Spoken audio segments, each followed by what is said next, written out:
আসসালামু আলাইকুম। আশা করি যে যেখানে আছেন আল্লাহর রহমতে অনেক ভালো আছেন। আমি চলে আসলাম আরও একটি নতুন ভিডিও নিয়ে। আজকের ভিডিওতে থাকছে দুধ চিতই। আজকে আমি দুধ চিতই তৈরি করব। এখানে আমার ননদ চালের গুঁড়াগুলা সুন্দর করে মেখে নিচ্ছে। গুঁড়িটা আমার ফ্রোজেন করা ছিল, তাই এটা কুসুম গরম পানি দিয়ে সুন্দর করে মথে 4-5 ঘন্টা রেখে দেব। তাহলে পিঠাটা সুন্দর হয়ে ফুলবে এবং জালি জালি হবে। এদিকে আমি দুধ জাল করে নিয়েছি, গুড়টাও গলিয়ে নিয়েছি। এখন দুধ আর গুড় একসাথে মিলিয়ে নিব।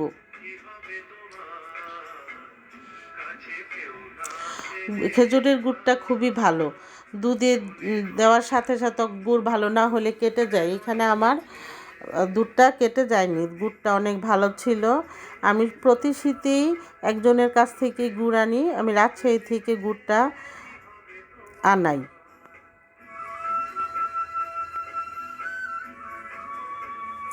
গুড়টা দুধের মধ্যে ভালো করে মিলিয়ে নিয়েছি। এখন আমি পিঠাও বসিয়ে দিয়েছি।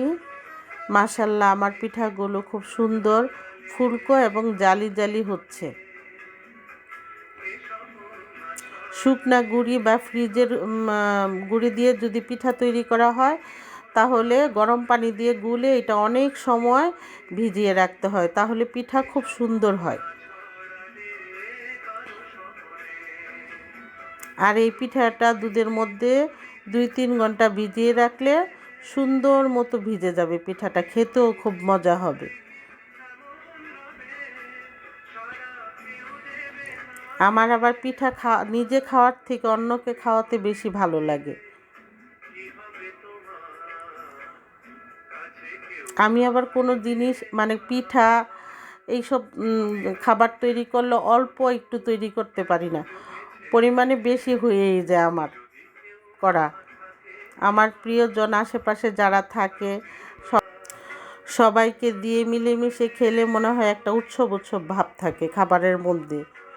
আর এই পিঠে পুলি তো আরও বেশি। তৈরি হয়ে গেল আমার দুধ চিতই। এটা আমি 2-3 ঘন্টা এইভাবে রেখে দিব, যাতে পিঠাগুলোর মধ্যে রসটা ভালো করে ঢুকে, খেতেও ভালো লাগবে। তাহলে আজকে আমি চিতই পিঠা তৈরি করেছি ধনেপাতা, পেঁয়াজ, কাঁচামরিচ দিয়ে। এটাও খেতে অনেক মজার হয়।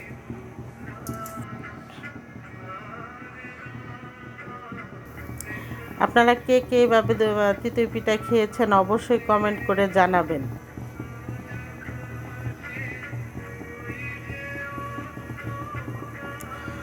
আর আমার আজকের ভিডিওটি যদি ভালো লেগে থাকে অবশ্যই লাইক কমেন্ট করবেন। আজকের মতো আল্লাহ হাফেজ, সবাই ভালো থাকবেন।